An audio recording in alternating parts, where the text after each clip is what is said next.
Shri Ganapati Sharada Gurubhyo Namaha Ramaya Ramabhadraya Ramachandraya Vedase Raghunathaya Nathaya Sitaya Pataye Namaha.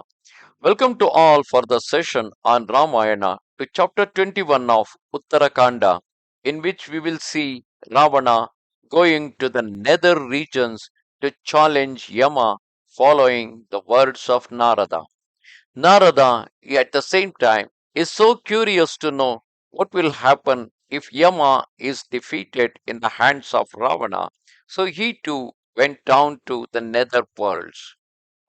Reflecting thus, the foremost of the ascetics, that is Narada, departed with a light step for Yama's abode in order to acquaint him with what had taken place, and where he found the Lord Yama, there he found the Lord Yama before a fire, dealing out justice to every being according to his deserts. Then Yama, becoming aware of the presence of that great Rishi Narada, offering him a comfortable seat, and the Arghya, according to the tradition, said to him, O Devarshi, is all well, or is righteousness in jeopardy?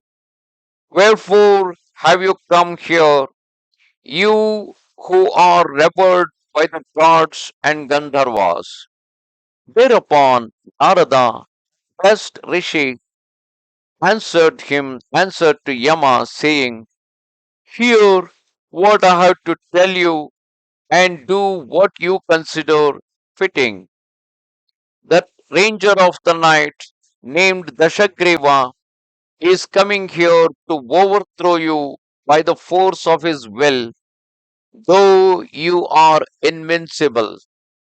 It is on this account that I have come here in all haste, fearing what would befall you. O Lord, you bear the rod. At that instant they beheld the Rakshasa's chariot, bright as the sun, approaching in the distance, and the mighty Dashagriva advancing in the dazzling Pushpaka car dispelled the darkness of the region of death. In all sides, the long-armed hero beheld those who were eating the fruit of their good and evil acts, and he observed the soldiers of Yama and his attendants, ferocious beings of formidable and hideous aspect. He saw those undergoing torment, emitting loud cries, giving themselves up to bitter lamentations, devoured by worms and fierce dogs, uttering shrieks that rent the ears, filling all with terror. And those who were crossing the Vaitarani river, which flowed with blood, sinking at each step into the burning sands which scorched them. The malefactors being cut to pieces in Asipatra wood or plunged in the Raurava region or the Chura, Charanadi are slashed with Shuradrasa crying out for water, tortured by hunger and thirst, emaciated, afflicted, pale, their hair in disarray, besmeared with mud and filth, stricken and demented, running here and there. And Ravana beheld them in hundreds and thousands on the way, and he saw others in palaces where songs and musical instruments could be heard, disporting themselves as a result of their good deeds. And milk was supplied to those who had given kine in charity, and rice to those who had distributed rice, and dwellings to those who had bestowed dwellings on others, each reaping the fruit of his own deeds. Others among the virtuous were surrounded by youthful women adorned with gold, precious gems, and magnificent pearls, resplendent in their own radiance. All these appeared to the long-armed Ravana, lord of Rakshasas. Those who were in torment as a punishment for their evil deeds were audaciously liberated by the Rakshasa, who was powerful and valiant, and those phantoms, suddenly receiving that unexpected clemency, set free by that mighty monarch, rushed upon him, and a great clamor arose, whereupon the soldiers belonging to Dharmaraja, who were full of courage, ran to that spot, armed with arrows, iron bars, spears, maces, lances, and picks in their hundreds and thousands. They attacked Pushpakakar bravely.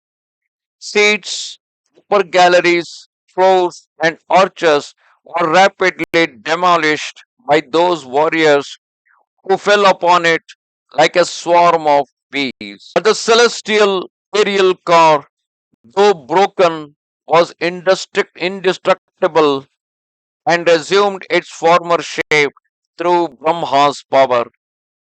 Great army of the magnanimous Yama was not to be counted, and the advance guard alone numbered 100,000 warriors. Trees, rocks, missiles in their hundreds were thrown in profusion with all their strength by those valiant followers of Dashanana, by the king himself. Although their limbs were covered with blood and lacerated by every kind of missile, the ministers of the foremost of the Titans fought like giants, and the foremost of warriors, the intrepid soldiers of Yama and Ravana's followers, struck each other with redoubled blows. O Prince, Agastya is narrating this story to Rama. O Prince, thereafter leaving their adversaries, Yama's forces rushed on Dashanana with their spears, and the king of the Rakshasas, his body streaming with blood, shone like an Ashoka tree in flower. Meantime, spears, maces, javelins, lances, darts, arrows, rocks, and trees poured from the mighty bow of that courageous warrior, formidable shower of trees, stones, and weapons of all sorts fell on the forces of Yama and thereafter on the earth. Having severed all those missiles and repelled that hail of projectiles, the soldiers of Yama struck that redoubtable Titan who fought single handed against hundreds and thousands, and they all surrounded him like a mass of clouds round a mountain, and with their vindipalas and their spears, they assailed him with such force that he could scarcely breathe. His coat of mail severed, cut to pieces, midst rivers of blood flowing from his person, full of rage, he abandoned Pushpaka and leaped to the earth. Furnished with his bow and arrows, he expanded in energy in the combat, and speedily regaining his senses, full of fury, he stood there like a second Antaka. Placing the celestial shaft Pashupata on his bow and bending it, he cried, "Stay, stay!" And stretching the cord up to his ear, he loosed that missile in the fight as Shankara when attacking Tripura. And that dart with its circle of fire and smoke resembled a blazing fire that growing consumes a forest during the summer season.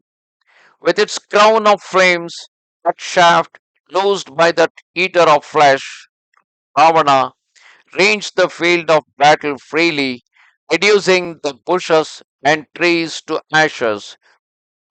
Then the soldiers of Vaivaswata, that is Yama, fell like the standards of the great god Indra, consumed by the violence of the blaze. That Rakshasa of formidable prowess, with his companions, uttered a great roar which convulsed the earth. Thus come to the end, chapter 21 of Uttara Kanda in Ramayana. Namaste Sharade Devi, Kashmira Puravasini, Twamaham Prarthaye Nityam, Vidya Danancha Dehi Me. Goodbye.